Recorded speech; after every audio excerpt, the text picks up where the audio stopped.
Estamos en vivo, en vivo, en vivo.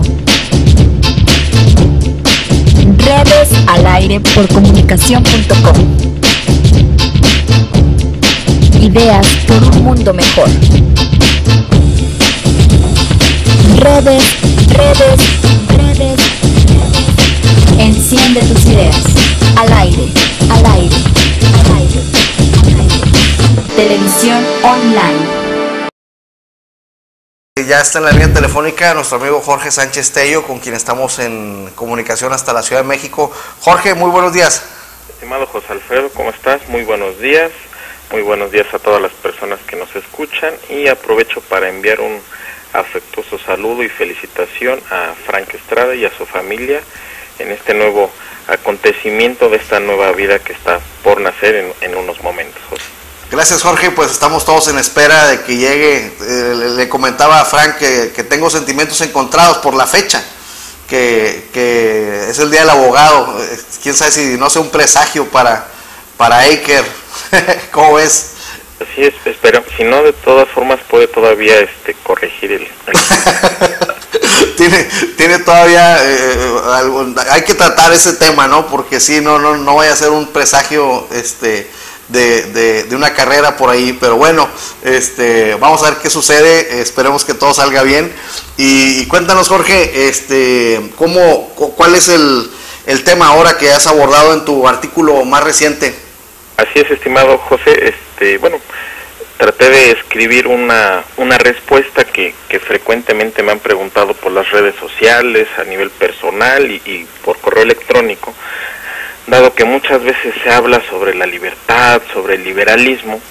Entonces me di a la tarea de tratar de resumir, porque es un tema muy muy extenso, sobre qué significa ser liberal en este siglo XXI.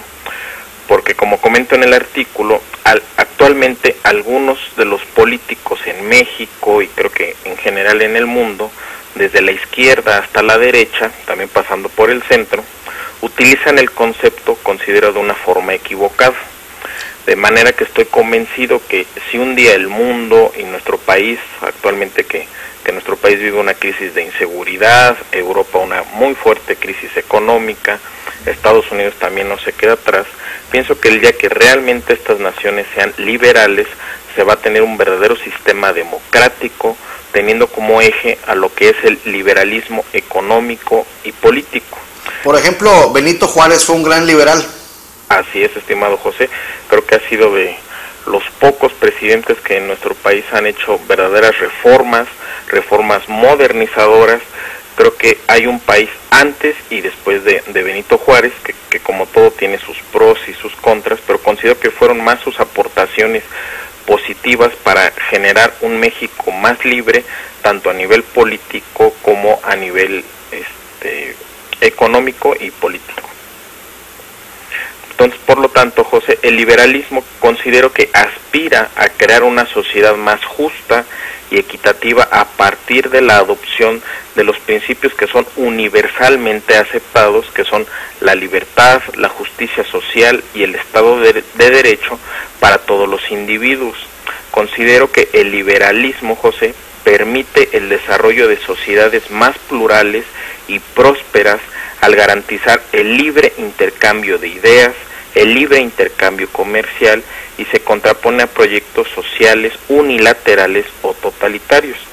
Simplemente, José, hay que recordar que cuando Newton descubre las leyes elementales de la física, Galileo afirma que la Tierra gira en torno del Sol, no pone en tela de juicio ningún dogma de las iglesias, simplemente tratan de separar los diferentes ámbitos donde la presencia de Dios en cada acontecimiento antes se justificaba en la economía, en lo político, y hoy en día la ciencia, a partir del Renacimiento, va descubriendo las leyes de la naturaleza que no niegan la existencia de Dios. Pienso que al contrario, atribuyen al Creador haber dictado esas mismas leyes que ellos simplemente descubren. Pero este cambio produce una alteración profunda en la tarea de la búsqueda de la verdad. Hasta entonces era Dios el que hacía salir el sol todas las mañanas por el este, y nada impedía que un día a su divino arbitrio lo hiciera salir por el oeste, José. Fíjate que ahora que estás mencionando esto, Jorge, recuerdo el libro de Ángeles y Demonios de Dan Brown, en donde pues están en búsqueda de la antimateria que crea el Big Bang y que de ahí viene la vida. Y entonces recuerdo algo muy semejante a lo que estás diciendo, donde el libro, uno de los personajes principales concluye que fueron las dos cosas, que dice, bueno, sí fue el Big Bang, pero ¿quién creó el Big Bang?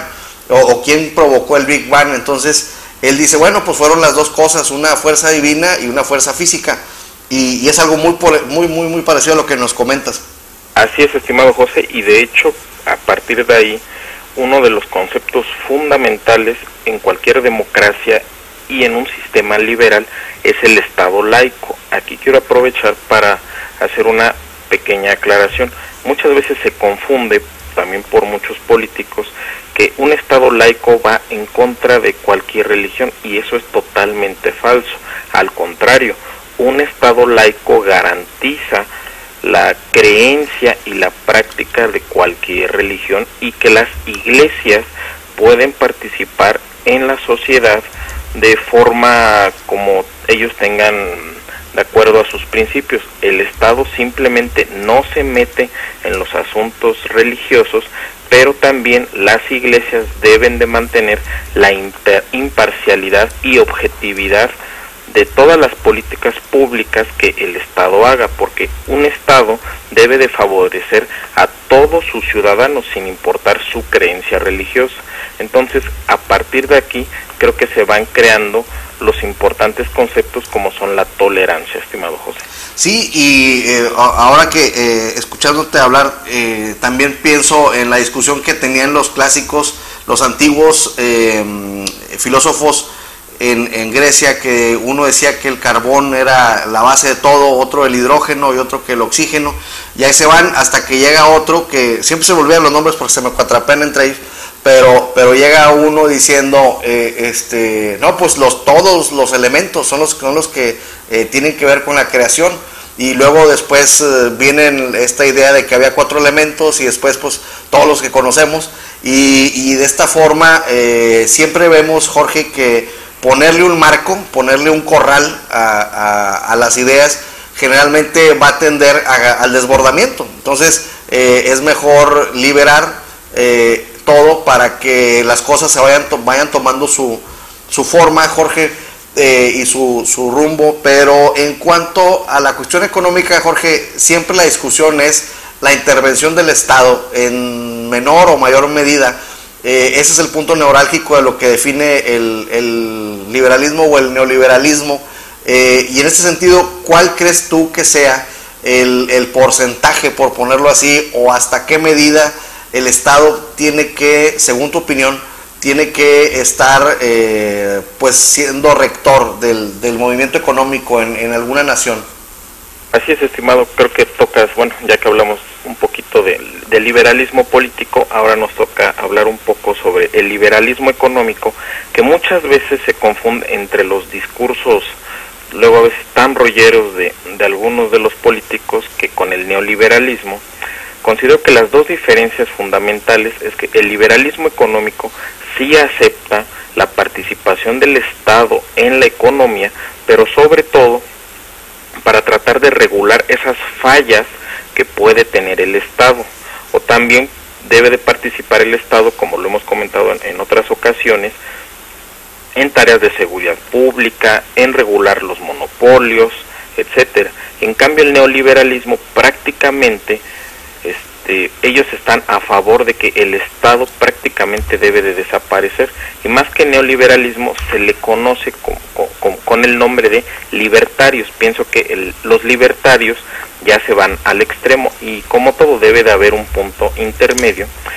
Ahora bien, creo que con la crisis que está viviendo muy profunda Estados Unidos y también Europa, creo que el liberalismo económico es la única opción para salvar dichas naciones, José.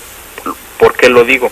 Justamente los políticos que mal han manejado la economía están llevando a esas naciones en quiebra. En ningún momento han aplicado, o solamente cuando medio les conviene, los principios de libertad económica.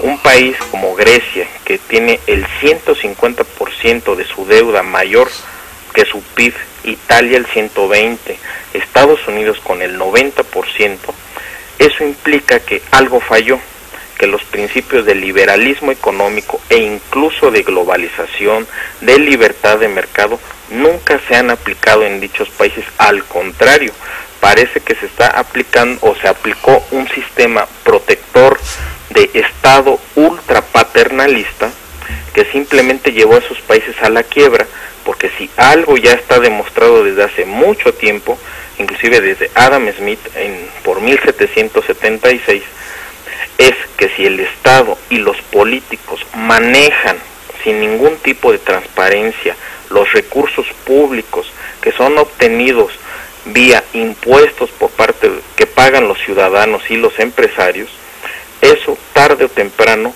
va a terminar ser mal manejado. En México tuvimos muchas experiencias negativas en ese aspecto. Entonces, cuando los políticos manejan dinero que no les corresponde, simplemente lo van a manejar mal y los resultados los estamos viendo, José. Es preocupante la situación económica